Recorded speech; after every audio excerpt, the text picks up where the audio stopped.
It's time to start clapping. We've got Flex on as well. Gotta clap, man. Gotta clap. On my whole street outside, I can hear them doing it. They're all clapping. I hear people with tin pots and pans, everything. Tin pots and pans? Yeah, the people banging the pots and pans, everything outside. It's open,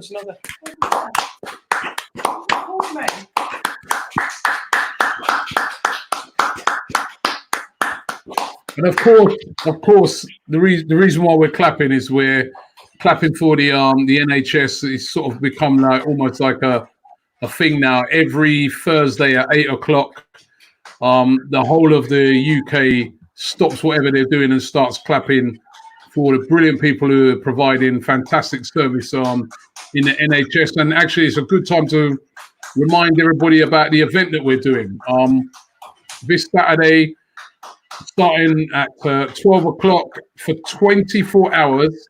We're teaming up with United Stand, which of course Flex is part of United Stand, and we're going to be doing a 24-hour stream to raise money for the NHS. All right, so every bit of money that you donate is going to go to the NHS. We're going to all the videos and everything that we create, that 24-hour stream, every penny is going to go to the NHS. So make sure on Saturday you support that. It starts off on AFTV, and then we're going to be swapping channels every 3 hours. So 3 hours on AFTV, then we jump onto United Stand, then back, and then you guys are finally going to take it home on the Sunday. Are you ready for this? You got the stamina for this, Flex? I'm on the graveyard shift, mate. I'm on a 3 a.m. till 6 a.m. So you know me from my DJing days, mate. That's light work to me, mate. That's fine. I ain't getting. Is that what you're doing? I got the whole 12 hours. Yeah, well, I'm doing that one mainly by myself, and then I'm doing some more in the afternoon as well, jumping in and out. So yeah, but one of the main ones I'm doing is that early bird one. But bigging up the NHS, there's one. Charlie Amos says there, long live the NHS. I was on and Dave there with the claps. I was actually on a stream earlier that Claude's doing, where he's been raising money for the NHS as well. So well done to Claude and those guys, the Bansters, that have been raising money for the NHS. Football really doing their part. And as I said, this weekend we're teaming up. It's not just Arsenal and Man United fans that are teaming up for this. It's football fans. So we're going to have football fans representing every club, jumping on, contributing right throughout the day. So it's going to be brilliant. It's going to be a fantastic day. So make sure, as I said, this week Saturday, 24-hour stream kicks off at 12 p.m. and then we go right through to the next day, 12 p.m. and it's going to be fantastic. Really looking forward to it. How are you doing anyway? I'm good, man. Yes. No. Oh, that's a sneeze there. A sneeze there. Lucky there's about 15, 20 miles between us, yeah? Yeah, man. I've just been doing what everyone else has been doing, really. Just trying to keep busy, trying to keep occupied. I have to say, I was saying on my channel the other day when I was just opening up about how I've been feeling and that, there's been 1 or 2 days where I've kind of gone, boy, you know what, this is a bit hard, but you kind of, hit yourself in the face and say, you know what, you got to get on with it. When you think about the people that are losing their lives, I've got family members, I'm sure you might have as well, that are carers themselves and are out there on the front line. My mum has been a nurse for 30 years. So, and my sister works in the care home. My sister-in-law works in the care home. That they were out there on the front line. So you got to give it up to those people. I think we've got the easy end of it, which is just having to stay in. I'm fit, I'm healthy, I haven't had any symptoms. And a few people have been, contracting the virus in around the family circle, and you're hearing of fatalities and people that are, struggling. So my thoughts are with them. So when I've been feeling a little bit, this is difficult, you kind of just, what my parents used to say, there's always someone worse off, more worse off. So I've just been doing that, man, and just trying to keep the spirits high, listening to music and connecting with the people. Yeah, and that's been one good thing. We have really been able to connect with people a lot throughout doing these streams. Thank God for live streams, man. You know what I mean? Yeah, exactly. Yeah, that's keeping me sane, being able to connect to everybody. So, but well done to the NHS, and well done to everybody who's been out clapping them tonight. They definitely deserve it. The NHS are doing a brilliant job at the moment. Now, Flex, what I wanted to talk to you about first and foremost is it's D-Day tomorrow for football. They're going to be discussing whether or when football might be returning. There's a big Premier League meeting tomorrow. They're going to be discussing a possible 30th June deadline to finish the season. Now,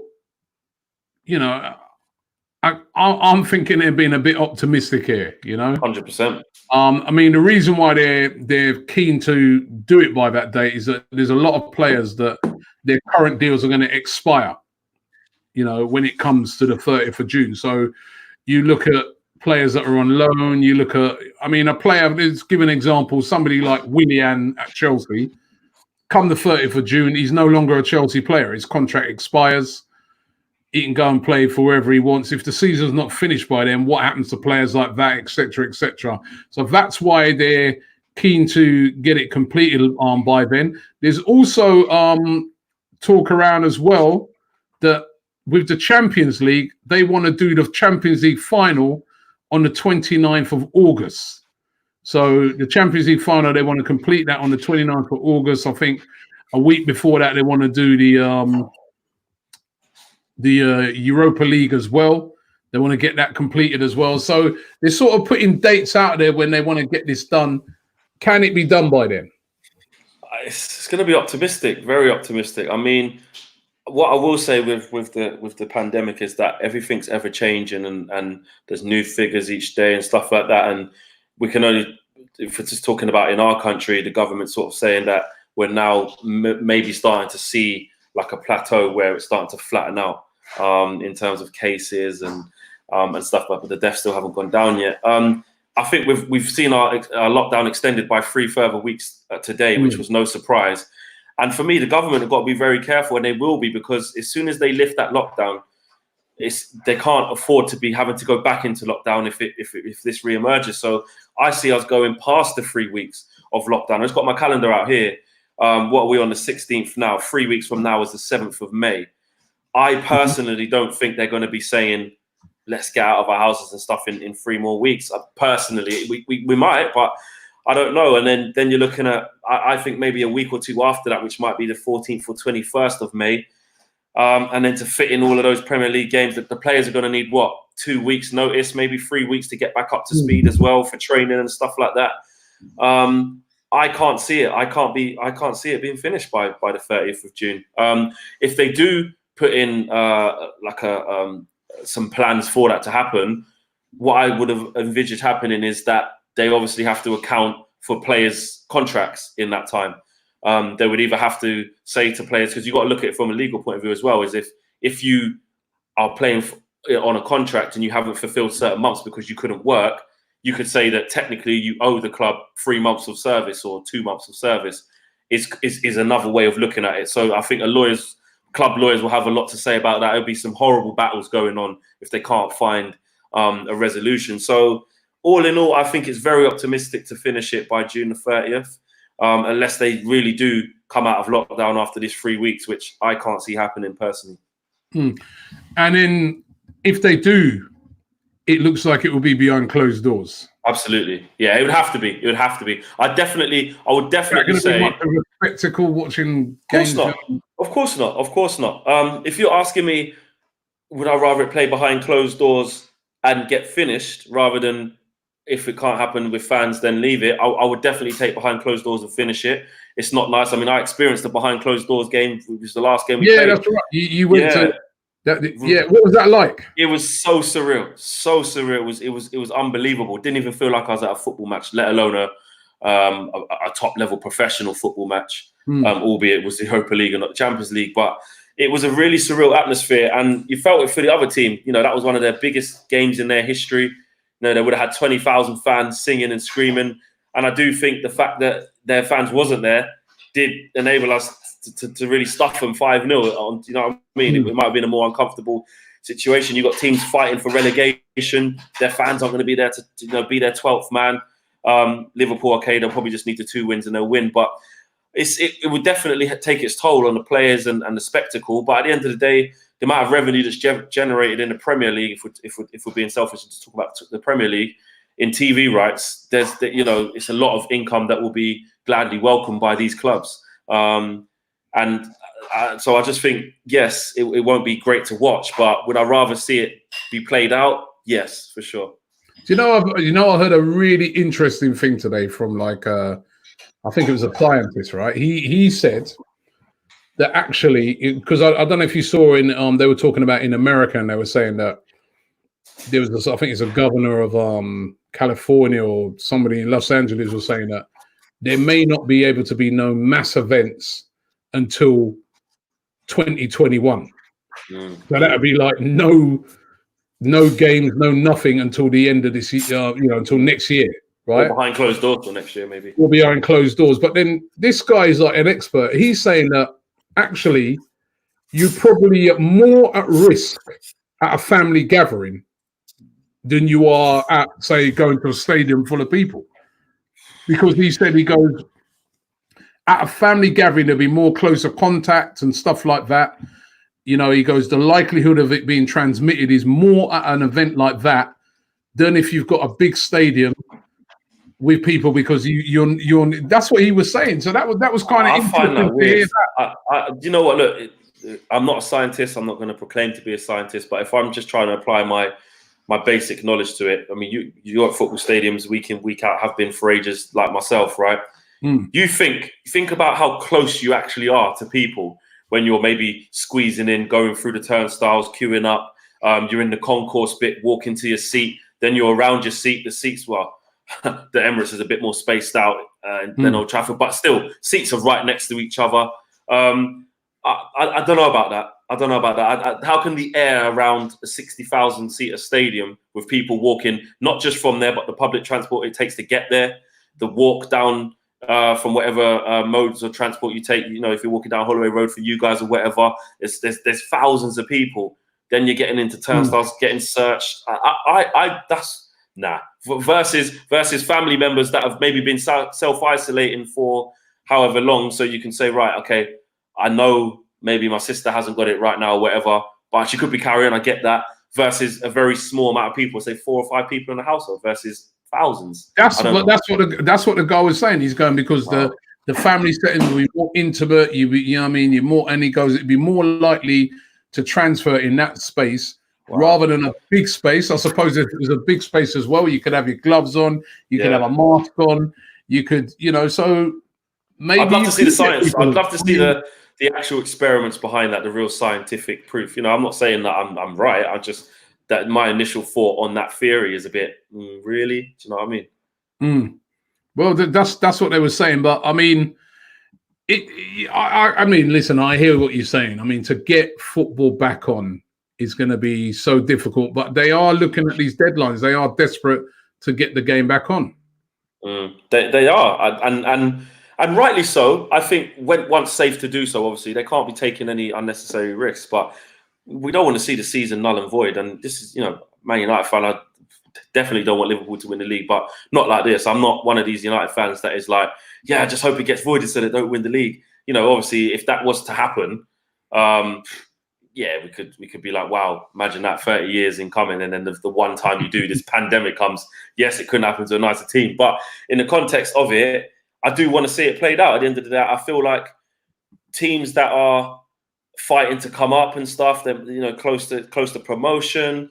Teams that are fighting for their safety. I know they might get given their safety, where they are, or as you were, basically, it would have to be. No one would go up or go down. But I don't know. I'd like to see it, finish if it can. But at the same time, if there is no feasible, safe way to do it, like a lot of owners have been talking about, or some players, then I get it if they have to scrap it. I think they've scrapped it in Scotland, apart from in the Premier League, which was interesting to see that.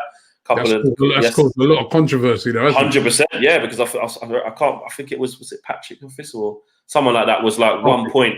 Yeah, it was 1 point off gaining promotion and stuff like that. So it is going to affect a lot of people. I don't think there's going to be one solution where every single club is happy. But I think you've got to try and keep it as fair as possible. And if you definitely can't hand things out on chance. You know, Liverpool, you probably were going to win the 2 games. Here's the league. Oh, Aston Villa, you got a game in hand, but you're in the bottom 3. You might not have won that game, so you can go down and Watford reduce that. You can't do that. You know what I mean? Even Norwich, they're not mathematically out of it. Chances are they might probably go down, but you can't just go, you were probably going to go down. I think either it needs to be you play it behind closed doors and the results actually happen, or you void the whole thing and play it again, which I don't think they're going to do.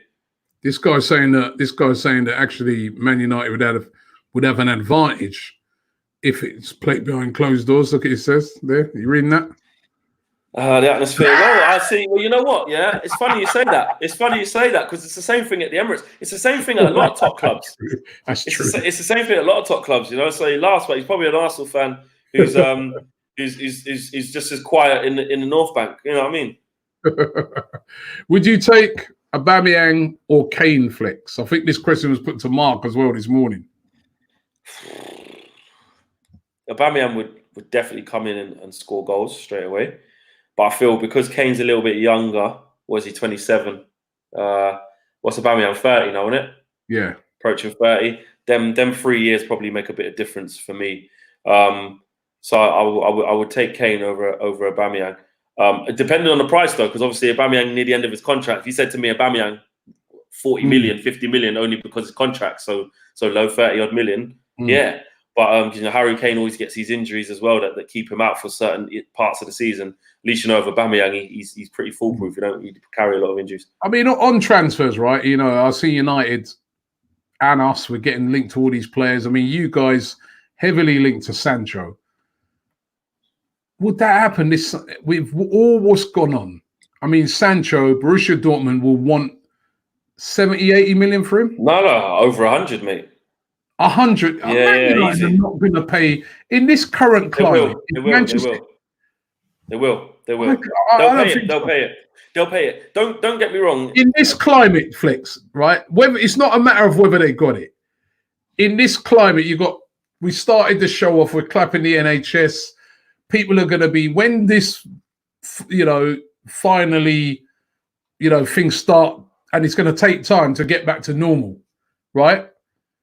People are going to be broke out there. They're going to be, and Man United really going to take £100 million. I think they will. And buy Jadon Sancho in that climate. I can't see it. I think they will, Rob. I think they will. I think, you know what it is about this period as well, yeah? I think clubs that conduct themselves in the right way as well. Like Man United are very financially sound. Like I know we're in debt and stuff like that, but I mean in terms of the power, that wouldn't go down. No, I know that. But what I'm saying is, if the transfer window is open, if the transfer window runs how it should, I don't mean in these times. I mean if they bring it back and there's nothing wrong with it, they're not putting caps or anything like that. There's no changes to it, and they just say, right, the transfer window is open as usual. Maybe we might be able to get Sancho for a little bit less because of it, but. I'll tell you one thing, Dortmund are going to want their money. Man United definitely have it. Man United are definitely interested in him. And I think they always were. They always were going to have the money there. Even if it's the only player we buy this summer. I definitely see £100 million on one player in this current climate. I can't see it happening. I think there'd be a backlash if United went and done that. I really do. I don't know. Not that they couldn't do it, but I think there'd be a backlash against them if they did it, even from some of their own fans. And there'd be a lot of pressure on him as well. I'll be loads of pressure on him. No, I mean unusual pressure because people be like, yo, I mean, so much money went on you at this time. Why? I don't know. I'm not sure if United would do it. I mean, they will. They want the player. There's. I'm not going to be stupid and say, we're going to get him. It's 100% happening. But there's a lot of noises around it. A lot of noises that he wants to come to United. It fits. It fits what Ollie's trying to build as well. It'd be perfect for us. Absolutely perfect signing for us. As would it be for Chelsea, I suppose. But it absolutely fits what we're trying to build right now. And I don't think Solskjaer's already done an interview with Gary Neville, and he said it was worded a little bit wrong because Gary Neville used the word exploit. But the question to Ollie was, are Manchester United going to be in a position to exploit the transfer market? And Solskjaer said, yes, we will be in a position to exploit it. But what they meant is, will there be, if people have to drop prices? And Solskjaer basically said, in a nutshell, that this situation won't stop United being able to our summer transfer plans. That's what he said. I think he's not grasping the fullness of this situation. I think a team going out and spending £100 million on a player in what's I don't know. I can't see it. I mean, Yeah, go on. I'm a Liverpool fan. I want the Premier League trophy, but no trophy should be a priority over people's lives. Also, Flex, do you think Emre Can or Ramsey? Two different players for me. Two different players. I think Ramsey when he's at his best is a good goal scoring midfielder. You know what I mean? Arriving at the end of the box, good attacking midfielder. I see Emre Can as a bit more of a brute in there, kind of breaking up play and just being a bit more box to box than Ramsey. It's so hard with Ramsey as well. He's been injured so much, and I'll say Emre Can just because I'm on AFTV. Ramsey all day long, mate. Ramsey all day long. This guy says Flex, Sancho and Haaland. Bloody hell, you're looking to Abbey a Kings. Well, you wouldn't get Haaland because he could have went to United in the first place. Yeah, I don't see that. What do you think, Liverpool? What do you think that Liverpool might win the league? What do I think to them winning it? Is that the question? Yeah. What every other Man United fan thinks is terrible. It's awful. You know what I mean? But football's in cycles, isn't it? It's taken them this long, 30 years. 30 years without winning a top-level title is a joke in itself for a club the size of Liverpool. So they've got it right. They've got the right manager. They've got the right players. You can't take nothing away from them. So I'd hate to see it, but it's going to happen.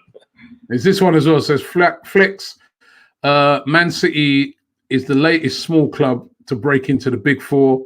What small club could achieve the same? And he says he's saying in Newcastle. New takeover, innit? Newcastle on the verge of that takeover by the Saudis. Yeah, money, man, which is going to be big money.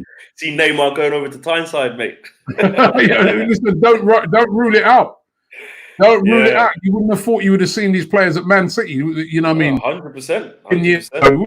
You would have thought that would have been out of the question. So who do I think to? You got to look at Leicester with what they've done this season. They've been brilliant. They really have. And I think Brendan Rodgers has come in, implemented his ideas from the back end of last season. You could see what he was trying to do. They were good towards the back end of last season, and they were tipped this season, even before a ball was kicked, that they're going to do some good things. And they've been pretty consistent. They dropped off for a few games, but picked it back up again. Solid third, pretty much the whole time, even knocking second a bit. So I think if you go on the proof in the pudding, they are pretty much, I'm not going to say cemented top four all the time, but they're going to be in and around it even for sure next season. You've got Wolves, man. Wolves are that team where I think if they can keep that squad together, there you go. Someone just said Wolves there. If they can keep that squad together and build on it and not lose their best assets, which I'd love some of their players at Man United. We talk about Jadon Sancho and all these top guys. Haaland, I'd take Jimenez right now. Raul Jimenez is a wicked striker. Jota, wicked player. Neves, wicked player. Traore, Adama Traore, good player as well. Remember we was chatting earlier on in the season? But I still think, he still has to, with him, he's still, because you know what it is when someone's that quick and stuff, I always wonder, can they maintain that level of like the intelligence that goes with the athleticism? Because he's done it this season. He's done it this season and definitely been effective. But earlier on, especially because I'd watched him quite closely, I just always used to see him making the wrong decisions. But to be fair to him, the middle part of the season through to when we just finished, he's been spot on. So I'd say them. Sheffield United are knocking on doors, but I can't see them sustaining that beyond, this season. Prem Prodigy says, if you think Manchester United won't pay for Sancho, you're deluded. 100 million to United is back pocket cash, mate. I'm not saying that United don't have the money. I'm saying that in this current climate, I think people are underestimating this. A lot of things I've been saying right from the beginning of this is going to affect the transfer market. And sometimes it's not just that you've got it, it's the climate you're in. So people think twice. They think to themselves, people are out there suffering right now badly. To go and buy a player for £100 million at this moment in time, is that a really... You know what it is, Rob? You know what it is, yeah? Well. That's what I'm saying. I hear what you're saying. Yeah. But you know what it is, what we have to do with this, which is hard as human beings because there's things so much bigger than football, like what's going on, right? But unfortunately, the business that is football still has billions of pounds in it, yeah, multi-millions of pounds in it, regardless of this pandemic. I know things like for maybe smaller clubs with not that big a budget, or it can affect the transfer market. Absolutely. I reckon we might see some smaller clubs having to sell players for cut prices or different prices than they would have because they need to balance their books, etc. But it's sad to say. I don't agree with it, but I just think this is the way it's going to go. The big hitters, the people who have got big money, your Real Madrids, your Man Uniteds, your PSGs, your Man Cities, your Chelseas, whatever. I still think those clubs have that money there within their kitty. Like Man United could afford to have no games for a whole year, probably. Innit? And still have money. Arsenal probably could. Your owner's tight with the money and all of this. I heard that he was asking players to take 30% pay cuts and they're not really sure and all of this stuff. So don't get it twisted. Even though we're in this pandemic, which is terrible, within football still remains a solid infrastructure of finances still. And when it comes back, the influx is going to come back into it. The TV rights will still be there. Yes, they might lose gate receipts because games are going to be behind closed doors for the next few months or so. But that money, I think, is still being there. Morally, yes, you can say, oh, that's not good because 100 million could have been spent on this charity or that. I get it. It might not come across well.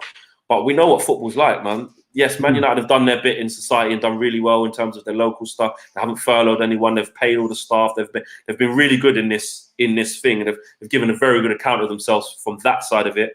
And I don't think that will affect our transfer going on. Frederick, obviously a Man United fan here, he goes, Robbie, why are you worried? Is it your problem? I like that. And Bremer says, Flex, will you return Alexis back to Arsenal? Well, he's got to come back to your club as well, isn't he? We've been talking about this. Yeah, we've been talking about it. He's got to come back. He's on loan. I think he was injured toward the end of it, if I'm not mistaken. I know he had a period of injury before. And he's actually the highest paid player at the club. I think it's like 400k a week, which is crazy. And he already made his mind up that he didn't want to be part of the plans, and Solskjaer wanted to move him on. So for him, the debate between United fans has been, no one's going to buy him. He's not going to say, sell me. No way, because he's on that contract. Why he's going to do that, especially at his age? The argument is, do we try and get something out of him somehow in a new look Man United with different players in there, or do you have to arrange another loan for him because he's not good for the dressing room? That's going to be a very difficult situation that Solskjaer has to start. I think he'll move him on again. I think he's building a harmonic dressing room. I think he's building some positivity, going in the right direction in places. I don't think bringing him back into the fold is going to do the dressing room any favours. This guy Peter says, no Flex, United can't go a whole year without football and have money lying around. I think you'd be surprised. Look, I'm not saying it won't affect us. All right, maybe a year's a little bit. It's going to affect United as well.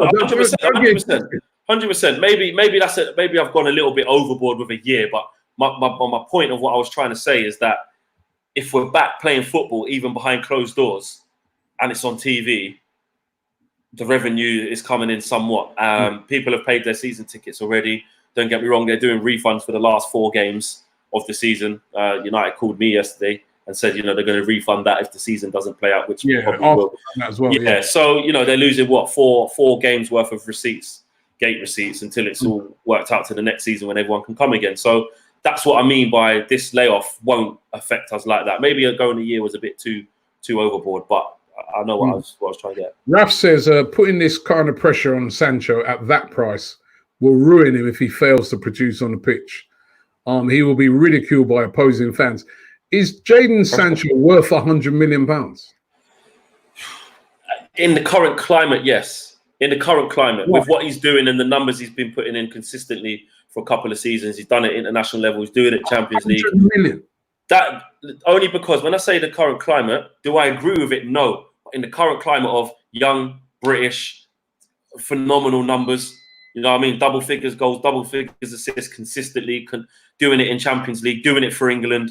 He does look like he can be a superstar. He does look like he's that good. Obviously, any transfer is a risk. I don't get this when people say You know, there's hardly any, apart from if you're buying Messi or Ronaldo, they're probably the only two players you can buy, or maybe Mbappe or Salah, that you can go, it will definitely work out because they are that good. Do you know what I'm saying? Every transfer is a gamble. So that I was just seeing there, if Pepe's worth 72 million, that's what I mean. You know, Sancho's got to be worth, about 100. I don't know. He ain't worth 100 million to me. Have you watched him play? Yeah, he's a good player. He's a very good player. He's a very good player, but I don't think he's worth 100 million. He's brilliant. He's brilliant.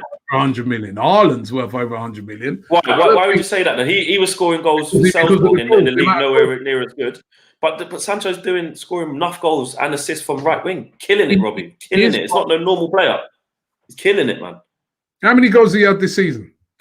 How many goals? I think he must have got. I think he's got about 12, 13, maybe 14 goals, double figures assists, and he's been doing that consistently for a good couple of years now. Do you know what I mean? I'm not saying that he has to be 100 million. Yeah, players like this should be. He's not an Mbappe or no. Like, I don't think he's worth 100 million. No, but what would Mbappe be then? Mbappe would be 250 million. Yeah, but.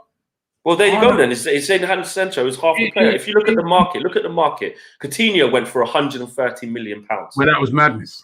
Neymar went for, even at the time, 200. But Neymar's in another category. Come on. Well, that's what I'm saying. But listen, 200 million. That's what I'm saying. So is Sancho half the player? Yeah, probably. Money doesn't matter if the player fits your system and he wants to join. Who gives a shit about the money?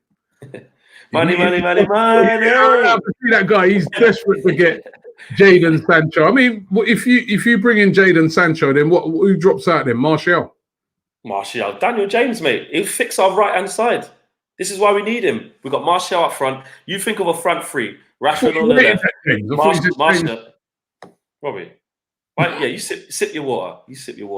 Yeah. You pick it up. Weren't it your guys telling me that James was better than Pepe? He is. What? How many goals that you? I think he scored 3 goals. You're there earlier talking about Adama Traore when a player's got pace. You're talking about your guy James. Yeah, it's the same thing. Listen, Let me clear this up. Daniel James, has had his critics at Man United. I think, but most fans understand his strengths, understand where he needs to learn. Young player come from the Championship. But what I'm saying is we need he's been having to play a hell of a lot of games for someone just coming in because we don't have any other natural width. We don't have it. We've had Lingard imbalanced out there playing terribly. We've had Pereira out there playing. We've had Mata playing there. We've had Greenwood who cuts in a lot and he's done quite well actually. Mason Greenwood has, but we don't have that natural width. And I think Solskjaer has used his pace a lot because he's the only natural width we've got, and he shouldn't have been playing the amount of games he's played. Even Solskjaer even said that himself, you know. But Sancho is streets ahead of him. So whoever, to answer your question, who drops out? You got Martial up front, Rashford on the left, Sancho on the right. That is as good as any front three in the Premier League. That is frightening. Martial down the middle. Yeah, 100%. The clinical enough? With a front three as fluid as Martial, Rashford, and Sancho. Absolutely, because we've been talking about that as well. Do we go and get a number 9, who can definitely get you that 25, 30 goals? You know, someone like a Harry Kane or Timo Werner or Raul Jimenez, a focal point. But I think if you get a Sancho in there, you can have that fluidity. You definitely can. Martial's, having a very good season. He scored like 13, 14 goals. And he's been injured for a good 2-3 months of it. So, Tammy is a bit... And he says Tammy Abraham's better at number 9. Tammy Abraham can't lace Martial's boots, mate. He's got more numbers than him, though. You talking about numbers earlier with Sancho. Hold on, you're talking about numbers earlier with Tammy Abraham scored more goals than Martial this season. He ain't better. He scored more goals. You're on about numbers. How many goals has Tammy Abraham scored? Let's check. I think he was up on about 15, 16. He was like at one stage he was a top goal scorer until he got injured, didn't he? He's looking on his phone. Look, he's trying to. I'm getting out. Because there's not much in it. I'm not having that. Tammy Abraham's done well. He has done well. But how many scored then? People are saying he has 13. You got the figures there. How much did he score? Okay, hold on. Player comparison. I'm gonna do it right now. Unknown jealous. Robbie, you're jealous. Listen, Sancho's a great player. I just don't. 100 million to me, I don't know, man. He's Right. There you go. Tammy Abrahams has played 25 times, scored 13 goals, and Martial's played 23 times and scored 11. That's pretty much on par to me. He still scored more. He's played more than him then. He scored more. He's played more than him. He's been more effective. What I'm saying is, yeah, even if it's there or thereabouts. So know, that way you're saying he's way better than he's not. If he's probably to look over the last couple of seasons, he's probably had a better record. I suppose he was playing in the Championship last year, but Tammy Abraham scores a lot of goals. Let me go all seasons. Lucky Martial's Charms got 136 appearances. He scored 45. Lucky Charms says Pepe did better in France than Sancho is doing in Germany. So Sancho not even worth 70 million. Hey, mate, they're called Lucky Charm. I don't know why, mate. That is nonsense. He's got, Pepe was doing brilliantly in France. Pepe ain't done too bad over it. I mean, Pepe's done well. He's not been playing week in, week out. He got off to a bit of a hard start trying to get used to the league, but Pepe's, he's been pretty effective in the last couple of months. Yeah, I think so. Look, at the beginning, it was all about trolling and just trying to jump on him and stuff like that. Just, it's banter. But if you know football, Pepe will grow in confidence, man. He's a very skillful player, very quick. Williams says, Robbie and Flex, who would you prefer, Gnabry or Sancho? Well, that's not even Gnabry's in another league. Gnabry's been brilliant. Gnabry's the best player in Germany right now. Yes, Gnabry's been absolutely. I was saying, because we were talking about all this Sancho stuff on United Stand, and I've said sometimes you've got to have a bit of air of caution. You know, it's like, we're going to get him, then he ends up going Real Madrid, then what? Gnabry is a player which I don't think we'll be able to get. He's smashing it at Bayern Munich now, and they're starting to reshape their team with Koeman on one side and Gnabry on the other. They're going to be there for years to come. But he's been fantastic. Who would I prefer? On form, obviously Gnabry's smashing it. But there's something about Sancho with the English connection. He's a better player. He's a better player. No, he is on form. On form, yeah. But listen, man, I don't know if you're realizing how good Sancho actually is. I don't know. Sancho. No, he's a great Sancho. Wicked player, man. He's a quality player, but I just think 100 million is too much. Prem says, how many world-class players Laka got? He's the French Shamak. Listen, Laka has not had his greatest. He was the player of the season at Arsenal last year.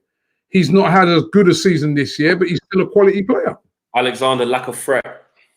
Lacazette. Well, listen, Nah, I like Lacazette, man. I've liked him for a while, but I just think he's in bad form. His confidence is rock bottom, or has been over the past. Even then, he scored. I think he scored still about in double figures for goals. His form was picking up over the last few games. I think he scored 3 and 4. Alexander says Gareth Bale to Man United. Nah, that ship sailed a long time, man. I can't see it. There was a period where it was like when Bale wanted out so bad last year when he was, his relationship had completely broken down. Would we have taken him? A lot of Man United fans said they would take him on loan. He's not even sure of his injuries and stuff like that. Gareth Bale's still a very, very good player. Very good player. But there's no longevity in a move for a player like Gareth Bale. And again, with what Solskjaer's building, I'm not sure what you guys are doing over there at the Emirates, but with what Solskjaer's building, it's definitely things for longevity. And he wouldn't fit that mold. It's the same Solskjaer you lot were cussing the other day. Who was cussing him? Why are you saying you lot? Me? You rants. Or you now all of a sudden he's building. You go and listen. You go and watch the content. Yeah, you know me. I don't do that whole. He's this. He's that. Get him out. He's that. Because equally, when they start doing good again, you're the one who looks like I just take it easy and just take my time with it.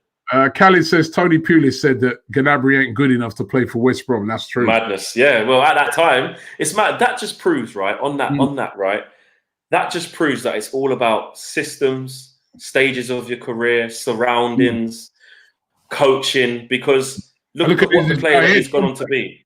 So it's got John said Martial would be a better player in a different team. Man United's style is ruining him. I think right now we're seeing Martial step up, especially the last sort of 10 games or so. Martial's been very good. when Martial and Rashford have both been fit, the link-up play between them has been excellent, especially when Paul Pogba's fit as well. That's when we can see the best of those as a trio. And now we've got Bruno Fernandes in there as well. Martial's been flourishing with him as well. But I do think Martial's been mismanaged because we've chopped and changed managers so much, for sure. He's been pulled from pillar to post in terms of they don't really know what his best position is. It's only now Solskjaer's given him back the 9 shirt this season and said, you're going to be my striker. And he's played up front every game he's been fit. So, yeah, I agree with that to a certain extent. Scott said, if Abraham is better than Martial because of stats, then Pookie is better than Lacazette because Pookie has more goals. Listen, I never said it was Flex who said about the stats, you know. No, well, but it's true. No, that's what I'm saying. No, you said it. You're saying because you're saying Abraham's stats are really better than he scored. No. Because you said about Sancho, you're talking about Sancho's numbers. Yeah, and I'm saying to you, I'm saying to you, he's done it consistently.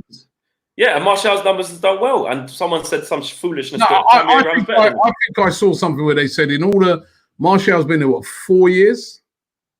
Yeah, 16, no, longer than that. It was the guy this morning, I think, when me and Mark was on, who said he's never scored over 15 goals in a season. Now, that's shocking for someone like 15, Mark. 16, 100%. But the thing is with Martial, his best season was when he first came, that first season. I think he scored about 15, 16, Premier League goals. And he literally... I'm one of Martial's biggest fans, but I'm not afraid to say there's been times where he's lacked that consistency for sure. But he's always that player that most Man United fans go, but I know he's really good though. I know he's really good. Do you know what I mean? 100%. Not scored over 20 goals in a season. He hasn't played up front, but the thing is, people get Martial misconstrued. He hasn't played as a number 9 that whole time. He's been moved from pillar to post. Under Jose, he weren't even playing. Jose dissed him. He's playing on the left. Where's Aubameyang playing? What's that? Where's Aubameyang playing at the moment? He's chopping and changing between left and where's he playing? And right. But Aubameyang's a better striker than him. Aubameyang's a better striker than him, though. I'd admit that. He is. Elliot says, hey guys, greetings from Toronto. Great show. Who's a greater goalkeeper? Leno or De Gea? Well, someone said the greater. Well, so if you're going, I think he probably meant who's better at the moment. Who's better at the moment? In form, yeah, you'd have to say Leno's slightly shading it. But I saw Leno was up there with the most amount of mistakes with De Gea. They've both, been and Pickford. I saw a stat. So look, De Gea has had a bad, by his standards, because he was so good. There was a period for like 2 or 3 years he was the best keeper in the world. I think everyone would have. And then he's had this period now after that, post that, that he's dropped off. But because his standard is so high, it was so noticeable. But he's still a fantastic keeper. I still think he's a better shot stopper than Leno. I do. That he still makes unbelievable saves, David De Gea. He's just been making some stupid ass mistakes. What's this? This guy's saying thoughts on Donnarumma rumours that he's joining Chelsea this summer. Do you rate him as a top? He's massive, that guy. Yeah. Big keeper, man. Didn't they just buy Kepa last year? I fancied him. He had him on the bench, didn't he, for the last quite a few games, and put Willy Caballero in. There's been some friction there with Lampard, with Kepa. I could see maybe something happening there. Yeah, I don't think Lampard likes him. Peter says, who's the one player in United that you don't rate? Listen, it was Andreas Pereira. It was, but Oli kind of, I think he listened to the fans. He listened to the fans and took him out. Don't get me wrong, Lingard's been having a horrid time.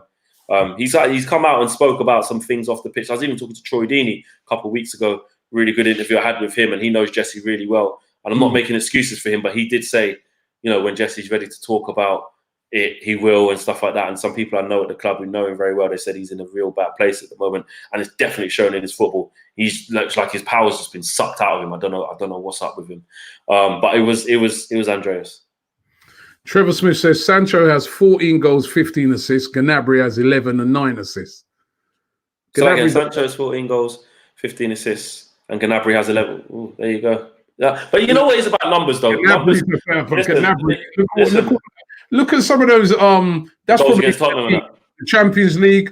Those goals he scored against. He scored 2 hat-tricks in it. Sancho's done it against big Real Madrid and that, and Barcelona. He does it. Gnabry's another level to me. Do you know what? I don't think it's as far as you think it is. I will say that. I don't think it's as far as you think it is. I agree. He's one step up at the minute. I'm saying he's a better player. But you see, the thing is about stats, yeah. Germany's best player right now is the best player in Germany. Yeah. Well, Sancho will be a close second. Huh?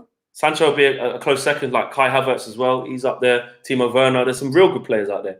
But the thing is about stats is that it's very easy just to decide things on stats. And I think if you know a good footballer and you know your football, you don't always need stats to tell you who's a wicked player. Do you know what I'm saying? And I think stats to a certain extent come into it over longevity. I get it, because if you're looking at someone who consistently gets a certain number of goals, like an Aubameyang and stuff, you can't ever dispute it. It's there. But where sometimes stats are a little bit misleading, you've got to look at it at the player. And if you know what a good player looks like, you know what a good player looks like.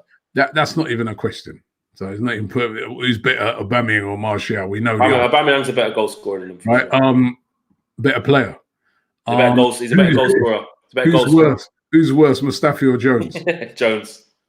I'd agree. Actually, no. Jones has got Premier League titles. Put some respect on his name, man.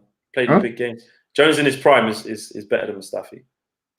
He came in with a quite a big rep. Yeah, he did well in his early years. He did well, man. He did well. But here's a question for you, Flex. How did you first start to get into United press conferences? we don't get into no press conferences or nothing, man. I mean, they see us coming, they're like, yeah. Do you know what? Yeah, I can say it now because it's all in the past, but I don't want to say breaking in because that sounds wrong.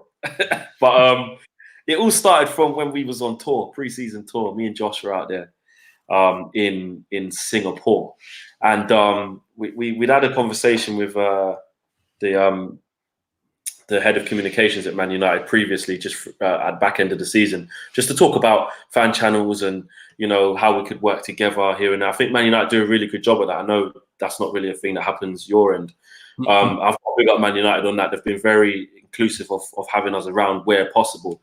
And then we was in Singapore and we got tickets to a game, but it wasn't like press access or anything like that. And I was sitting in a bar and I said, Josh, you know what? Boy, I know we got like these tickets and that, but we should just go up there. It was the ICC, that ICC trophy that we played with. I said, it's a different country. It's run differently. We should what's the most they can say is no. So I said, let's go and ask for media access. Let's just try. So we went there and I just blagged it to this woman. I was like, I had videos on my phone of where I'd been in grounds before and stuff. I was like, Manchester United YouTube. We're here to pick up our press passes, knowing that it wouldn't be in the list. And she's gone looking. She's like, I can't see you on the list. I was like, yeah, look, we've got our VIP tickets from the head of communications. Rare. Cut a long story short, we come across so believable that she took a picture of us on the spot and made us press accreditation. So what happened is now we got into the press conference and I was like, when we sat in there now, I was sitting there like a little kid in a child. I was like, Josh, we're actually in here. And he was like, ask a question, man. Ask a question. I was like, no. Let's not outstay my welcome. You got all the Sky presenters in there, BT, everyone, all the top journalists that you watch on TV. I'm like, wow, I'm actually here. And it was Matic and Solskjaer.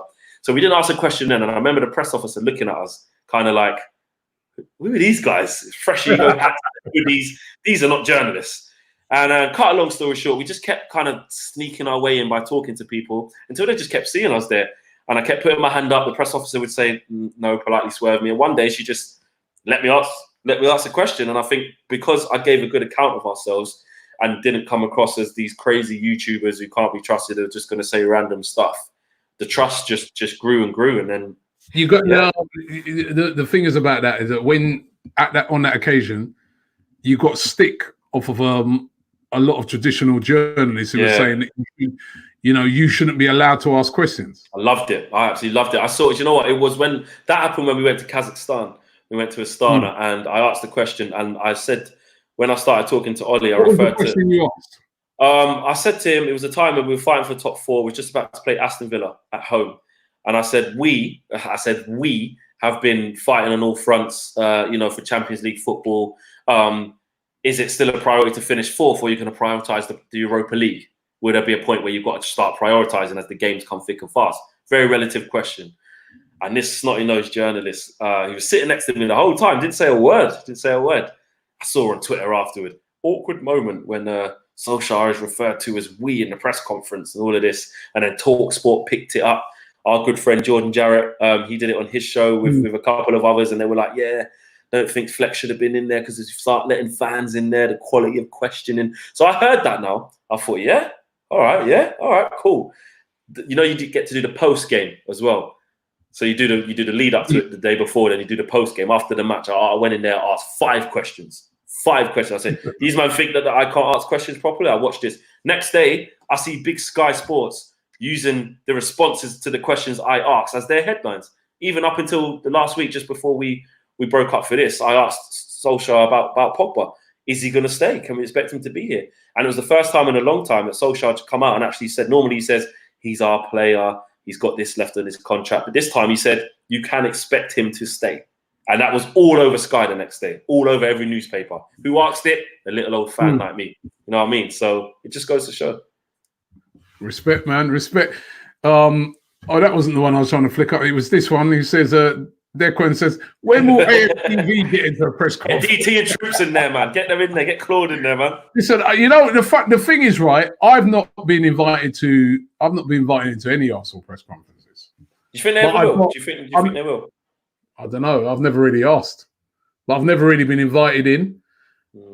But when I went to the World Cup, England invited me into their press conference. See, that's crazy. They were giving me like, Robbie, do you want to come to the press conference? Here's accreditation, come in, stuff like that. I was going to the press conference at the England game, and the international journalists were asking, they saw me coming in, they go, oh, we want to interview you.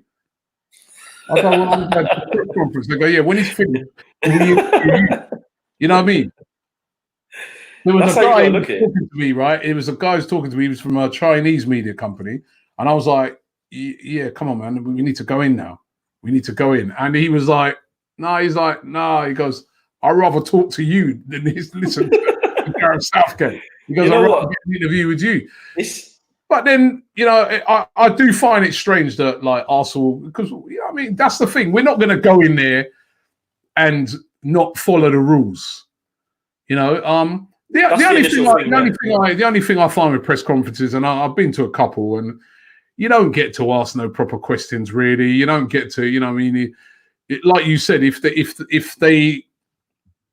they're not feeling it, say you do ask something, and it doesn't even have to be something controversial. You just ask something that's a little bit off the beaten path. Make sure you never come back in again. But you know what? 100%, you've got to follow suit. But I think what it is with our point of view is what we're able to do, I think, better than sometimes traditional journalists. There's a lot of good journalists out there. Journalists get slated a lot, but there's a lot of good ones. There's some bad ones as well. You know what I mean? There's some bad ones as well. Yeah, 100%. I get on well with Simon Peach and James Cooper, who's at Sky. And they're great guys. And I had a good chat with one of them. And they were saying it's not that. So I was like, Simon, why are we getting this reception from like mainstream media? Because it's not that they don't like you or they hate you. It's just that they don't understand you. And I thought, you know what? He's right. I don't think they understand what we stand for and where we're coming from, and that we are able to come at a different aspect. And I think you're right about certain questions, but where our questions come from, we ain't just been around for a week. Exactly. But they've only just started now to start thinking, no, these guys get big numbers, they got big followings, they come with a lot of weight now. You know, we are credible. And I think a lot of things that we've started to do is we represent the fans in there. So let me give you an example. When we were just in that press conference in Austria, which was the last game we played against Linz, and all they was asking Ollie about is coronavirus, corona, in all these different types of ways. And I'm sitting there looking at Josh. I'm like, is anyone in there going to talk about football? You know, the fans, Manchester United fans, want to know about our players, our youngsters, who's signing a contract, who's not. Is there an update on this? But I think you have to serve your audience, and our audience as a fan channel is always going to be Manchester United fans. So all of our questions are going to be centered around that, not looking to get a back page story to say. I was about to say that, right, Flex. What it is, right, and this is again what annoys me about the thing, and why I don't even bother. Like, if they invite me in, they invite me. If they don't, they don't. Yeah. Right. The thing is that a lot of those times, the journalists that are in there, they're trying to ask questions for a particular headline. 100%. So that's why they ask certain questions, because they've been given that narrative before they've even gone in there. We need that 100%. We need a response to that. Whereas we're going in there from a different point of view. We're going there, like you said, I want to find out who's going to play. I'm going to want to find out why that person hasn't played, or I want to find out those kind of things. You know what I mean? So it's a completely two different points of view. Flex, are you cooking or watching movies? You should try Robbie's bully beef. Yeah, I've heard about some of your recipes. I've seen you doing some wicked cooking and stuff on FTV. I've seen a few of your videos. I'm going to pick up some properties coming up soon. Don't worry about that. I've been cooking a lot. This one's an interesting one. Nearman here says, talk about Pogba versus Souness. This has been an interesting one.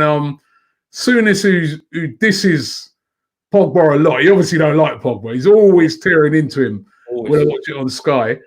And interesting, they did an interview with Pogba the other day, and Pogba said, I don't even know who he is.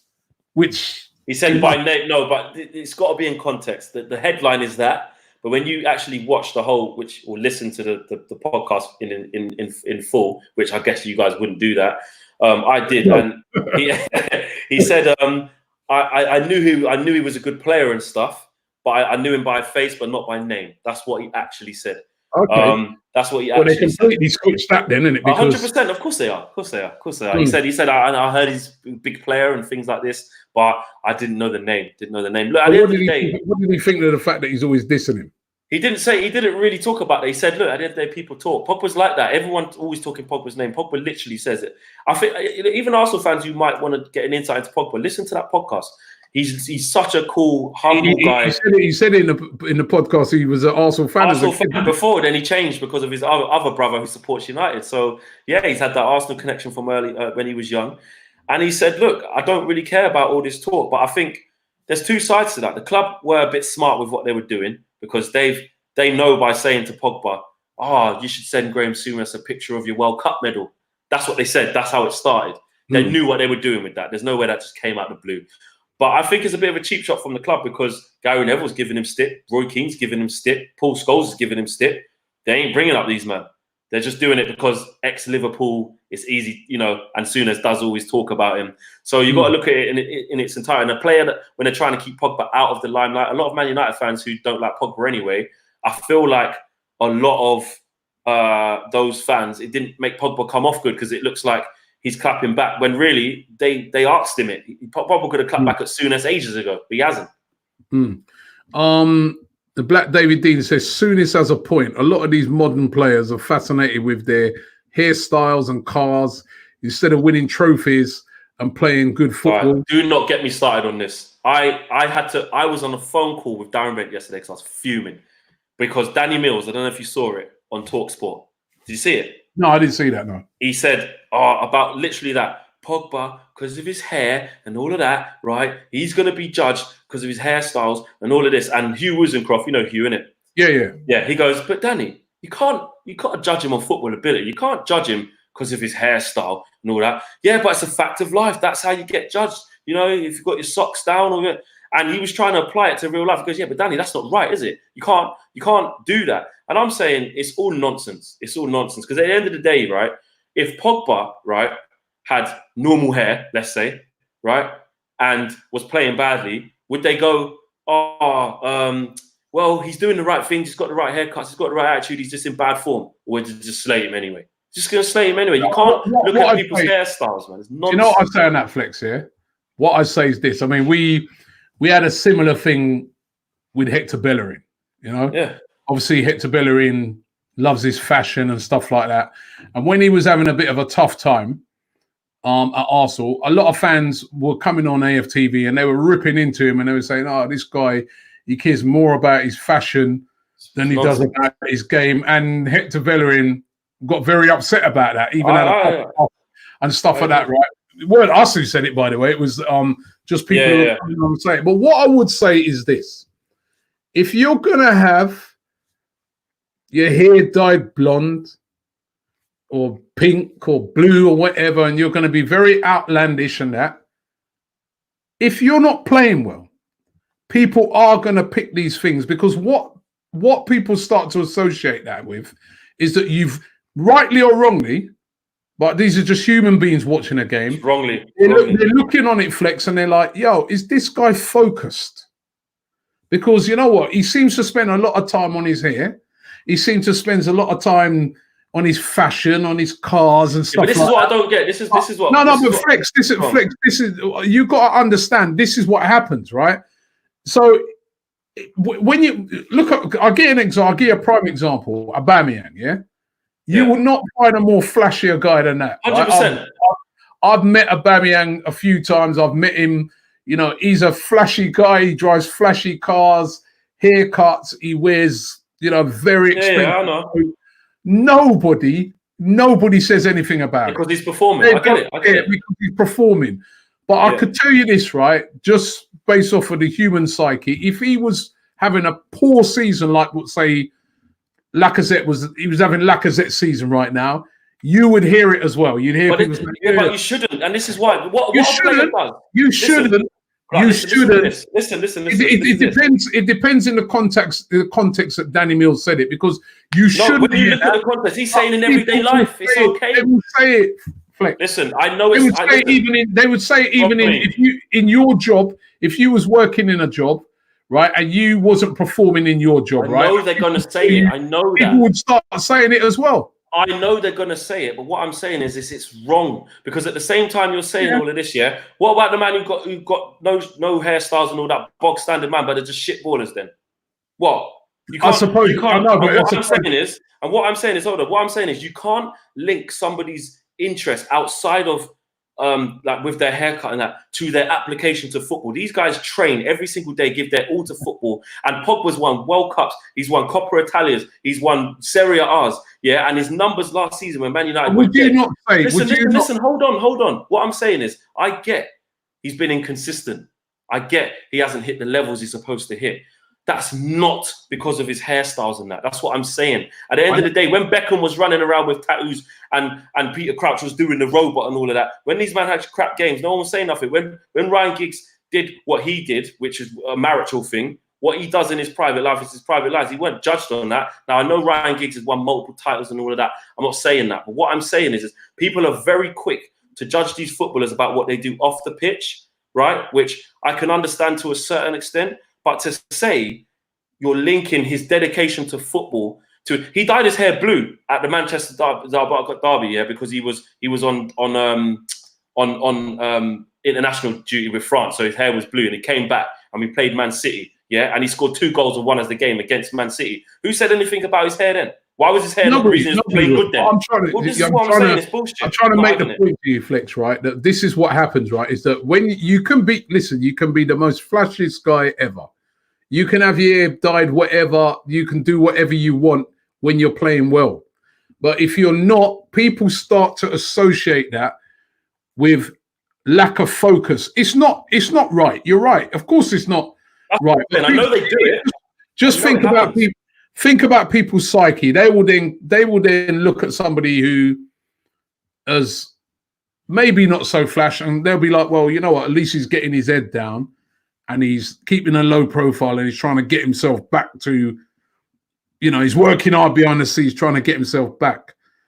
But if you're playing poorly, and this is not just, and I don't defend, you know me, I don't always defend him. Yeah. I'm not defending Danny Mills because I don't even know what he's. If he's saying that the man's not allowed to, of course he's allowed to wear whatever he wants and drive whatever he wants. I don't care.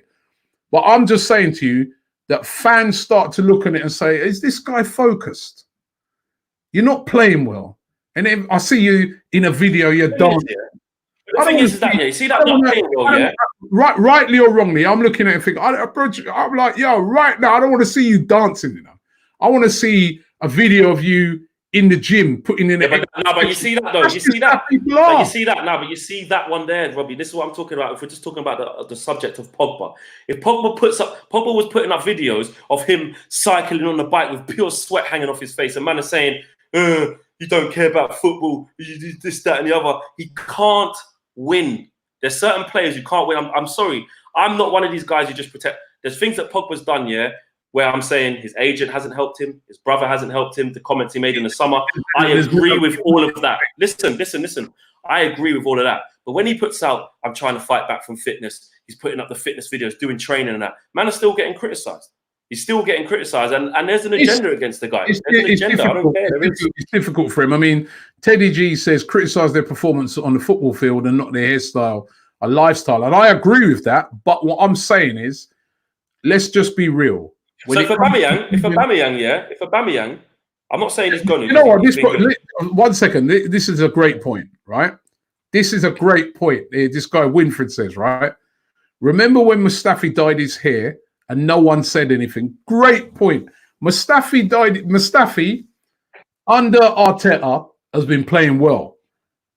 Everybody's been watching him week in, week out, and they've been like, yeah, fair play, man. You know what I mean? He's putting in a shift. I mean, a lot of people are like, I wanted him gone. I wanted him out. But actually, he's performing. The guy went and dyed his hair blonde. And people were like, cool, he's playing well, man. I'm telling you, when he was there before. If he would have done that 6 months ago. Exactly. Oh, my God. Well, remember, Andy Carroll had Kane Road. Andy Carroll had Kane Road. No one is saying nothing. Oh, look at Andy Carroll. He's got plats. Oh, yeah, he's Kane Road, wicked. No one is saying nothing, man. Listen, he does get a lot of unfair stick, Pogba. And I think, a lot of that, his agent doesn't help him. Look at that one there. His agent doesn't help him. Someone said there, look at the Pogba thing. Grealish is there breaking NHS lockdown rules. And we heard it once. No one said nothing. Very true. But Grealish has been having a good season. This is what I'm saying. People are choosing. This is what I'm saying. It's wrong. But hold on, Flex. If Grealish had been having a poor season, he would have got more stick for it. But he's had a good season. So that's why it's just, unfortunately, that's just the psyche of people. They look on it and think, well, yeah. There's certain Robbie, there's certain people and certain players who get victimized. But Freddie was playing well. Yeah, but not all the time. You trying to say these players are playing good all the time? Did anyone ever say? Listen, when you're playing well, you can do what I saw Beckham was playing well. The man had on a dress. He had a dress on. Nobody said nothing. If he had been playing poorly, right, he couldn't have got away with it. He could have still wore it, but he would have got stick. Before Jack Grealish was even playing good, yeah, I saw man flipping drunk out of his face in Magaluf or wherever it was, Malia. Right, listen to this. You got a lot of stick for that. You got a lot of stick for that. All right, cool. I saw Jordan Pickford on top of a table at darts, down in beer. Ain't one man come out and said, yeah. No, he got stick for that. He got stick. A little bit, but nowhere near as much as I'm not having it, man. Come on. I mean, it's a guy here. I think he goes, Flex, my bro. You know the real reason why Pogba gets stick. You and Rob and I know you just don't want to say it. Because you'll get called out for calling out the R card. But you know what? It's not even just because he's black. Let me clear this up. Yeah, it's not even. I don't even feel like it's just because he's black. I'm not one of these fans who just does do that race thing.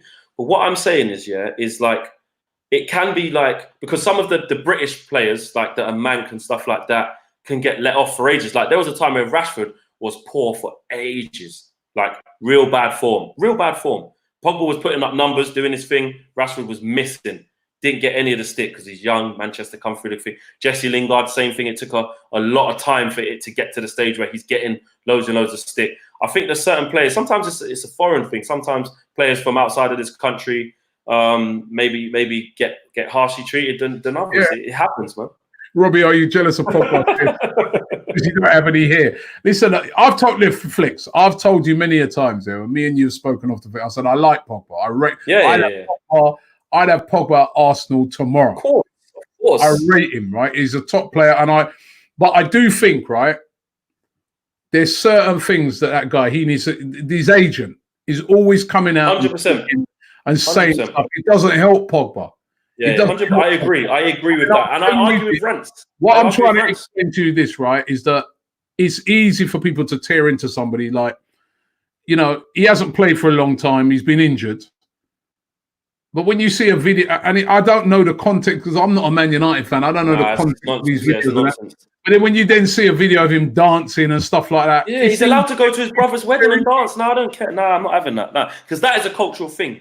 We go weddings and dance and them things. That is what it is. Like just because you can dance at a wedding, that doesn't mean you can play 90 minutes of Premier League football. It's nonsense. The same way they tried to say basketball. If I'm standing on a free throw line, yeah, taking shots like that, which is what Pogba was doing. He ain't running around and dunking. He's standing up, taking shots. That's like saying, oh, because he's injured, why is he in the gym doing bench press? Come on, Robbie. The point I'm trying to make, Flex, yeah, is that if you're going to be flashy, you've got to be performing. Floyd Mayweather in boxing is the flashiest. Flashiest person you could ever think about. He don't get no stick because he performs. Yeah, I hear that. No one could beat him. So you can imagine if he got beat, it would all come out. People, yeah, you glad he got beat, but you can't say nothing because the guy's a winner, right? It's easier to keep quiet when they do it because the haters want to say it anyway, but they don't because they're doing well. This is why sometimes when you're not performing, you'll even have people who, agents or managers and that, and they might say to him, yo, you know what? Get your head down a bit. You know, get your head down. I know you like your fashion and stuff like that, but let's get your head down a bit because, I'm just saying, like, but you're getting 100%. I understand it happens. I'm just saying it's not right. And I was just saying, like, I get it. I 100% get it. Yeah. But like, if Aubameyang starts playing shit, then is he playing shit because his hair's crap? His hair's like that, and he's got cast. Of course not. We know that. Then how can it be the other way around then? That's what Danny Mills is saying. He's chatting a load of rubbish. I'm going to send it to you after this. Wait till I send you, and you're going to go. What I'm saying is if Aubameyang was playing poorly, he's a flashy guy, right? If he was playing poorly, people will start picking at that. Yeah, I saw him drove past me in a flipping Lambo, man. Park up that Lambo, man. I'm flipping. Concentrate on your game. If he's missed that, he missed that chance where you could have gone through to the Europa League. He missed that chance. Yeah, what's he supposed to do? Trade his Lamborghini and go and get a Metro? I know, but you know what? Nobody really had a go at him. That's because he's done so well for you. Because he's been delivering. You know what I mean? So, but what I'm saying is, if it would have been another player who's missed, if maybe Lacazette, who all of a sudden, Arsenal fans, some of them, yeah, have gone from praising him last year, he was our player of the season, yeah, to this year calling him Lacazette. You know what I mean? That's what happened. You know what, Robbie? Right. It is not right. It is not right. But this happens. If I was advising Pogba, I'd be saying to him, yo, maybe just tone it down a bit until things pick up. Because when you're playing good, be yourself. I'm saying when you're playing well, you can do what you want. I wouldn't do that. Messi died here, blonde beard, everything. No one's saying nothing. I think to suppress a player's personality for me. I wouldn't do that. You are what you are. True. I like players with personality. I 100%. Love players with personality. I really do. You know what I mean? I think there's not enough personalities in the game. So I love personality, but I'm just trying to make. I see it. The thing is with Pogba though as well. Yeah, this is the last bit now, right? Yeah. You see when everyone's saying he's playing crap and he's this and that in the season last year, yeah? You ask me who was United's top scorer, top assister, top chances created, top dribbles made, top everything. You asked me who it was last season. Who was it? What, in your team? Who was it? Ask me who it was. Who was it? I don't care. Who was it? It was Paul Pogba. But he scored like one of the most amount of goals. Yeah, people say it's penalties and it's like he scored the most amount of goals for the team out of all the strikers, created the most chances, had the most assists, and he does that man at the end of the season swearing up in his face, going, get out of the club. What's everyone? So why is no one saying Rashford scored no goals? That was terrible. Why was no one saying Martial didn't score? And he was actually going to the fans and sort of apologising. This is what I'm saying. This is what I'm saying, Robbie. So you explain to me what was Pogba the top? So what's it got to do with his haircuts and that? Then he had the same haircuts and madness last season. I think you know what it is. Scorer. He's done his job. As I said to you, Flex, why he's getting picked on is, when you're a fan and you're hearing the guy wants to leave the club and. You know what I mean? That's what starts to happen. I'm saying he's been picked on at times when he's performing or whether he's not performing. I'm saying he can't win. There you go. AG22 says it. Pogba can't win. Can't. Yeah, this guy is saying what I said earlier. Hector Bellerin was getting the same stick. Same thing. Hector Bellerin is a guy, he loves his fashion, he loves his clothes, he loves his, and we'd have fans come on AFTV and they'd be having a pop at him and saying, why is this? I don't want to. They'd be coming on and say, I don't want to see the, you wearing this and wearing that. What I want to see you do is perform on the pitch. Now, what I'm trying to say is it's kind of a natural reaction. If I was advising these players, and you're going for a tough time, I'd probably be saying, yeah, just keep a little bit of a low. So if someone's playing poorly and it's down to... So hold on, let me ask you this then. Because if someone's playing poorly, yeah, and it could be down to their family reasons and stuff like that, yeah, what? Why is someone not saying, oh, leave your missus then, or don't have the kids around if that's giving you stress and it's making you play bad?